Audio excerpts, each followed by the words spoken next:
Tell me when. What's up? That wasn't even my start. What's up? What's up? What's up? What's going on, guys? Welcome back to the channel. You know, I get a lot of questions about what I like throwing in the fall, what we're kind of transitioning into. It was kind of like early fall. Fish were really eating topwater really good. It's starting to cool off, and fish are kind of easing off on topwater stuff, and they're still on bait. But my three main rods that I like throwing in late fall, early winter type, I always have these rods on my deck no matter where I go. As you can tell, you look behind us, you know, there's grass.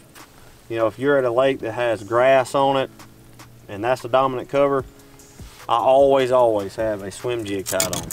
Okay, you got to keep in mind there's three main forages for these fish: brim, shad, and crawfish. Those three.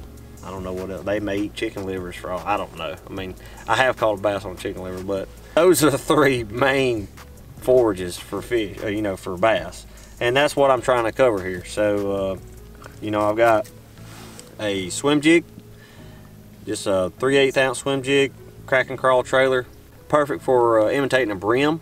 You're swimming a jig, you know, around this, you know, any kind of shoreline cover, any grass in your lakes. I always have a swim jig tied on. I throw that on 65-pound Seaguar braid. That's with a Summit 7.2 rod and just a 7.3-to-1 reel. Really light rod. It's probably my favorite rod in the lineup. And I always have a swim jig tied on. That's a good way to catch a big one this time of year. The next lineup, this is probably my favorite. You know, fish are always relating to bait no matter what time of year. They're always on shad. One of my favorite baits is a jerk bait. So fish kind of transition from a topwater bait. You know, normally we're out here throwing topwater. Well, they're not doing that no more, but you can still catch them in the same places just on a jerk bait. It's subsurface. You know, I get a lot of questions about how I throw this jerk bait and what I throw it on. The setup is pretty simple. Get you a 7-foot medium rod, medium heavy.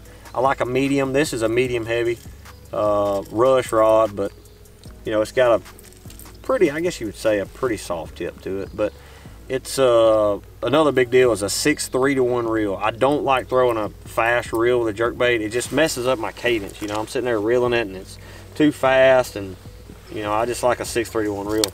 12 or 15-pound fluorocarbon is what I throw. I know a lot of guys, they throw 10-pound fluoro and they're out there just snapping it real slow. I mean, just really work this bait depending on the water temperature. You know, right now we're dipping in the low 70s, 60s, and it's getting cooler and cooler every day. Right now I'm snapping it. The cadence is 1-2, 1-2-3, 1-2. That's what I like doing. It's all personal preference. As the water cools off, I'm gonna slow my jerkbait down. What I tell everybody, you just look at a bait fish. When it's super cold, he's sitting here. He's barely moving. He's lethargic. And those fish, they're lethargic. They don't really want to move a lot to come get bait. They want easy bait. So as it gets colder, you know, keep this jerkbait tied up. I do all winter long. You know, everybody hears about throwing a jerkbait, cold water, perfect bait for the fall too.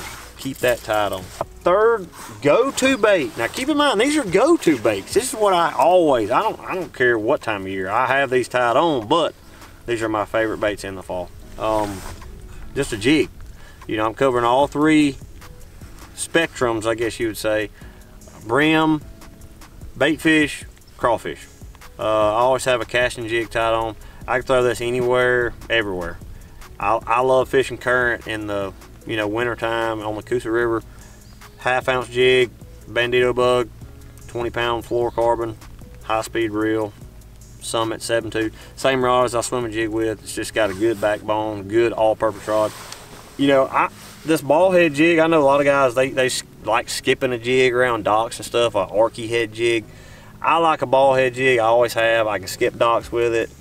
I can wash it in current. I can throw it out on a ledge, whatever.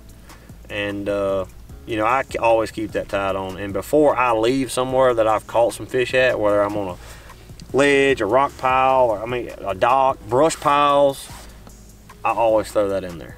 So you've got like a 1-2 punch. You know, you maybe throw a jerkbait on a place, before you leave, pick this jig up. This is your cleanup bait. This is what I've always called it. Like, a lot of people throw a shaky head. You can throw a shaky head too.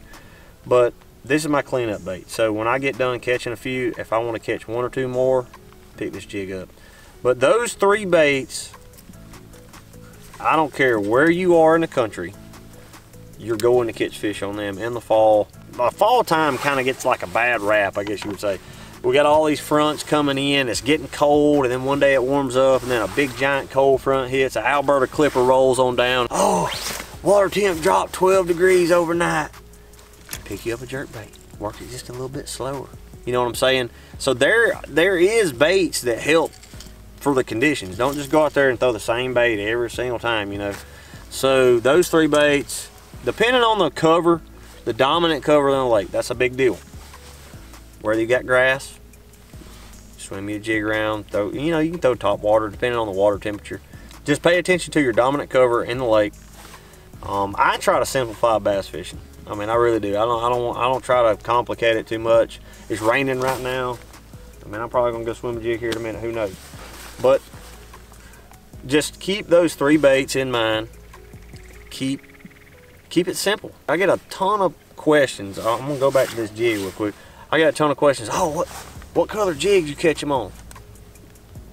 Well, how many times have you seen a yellow crawfish?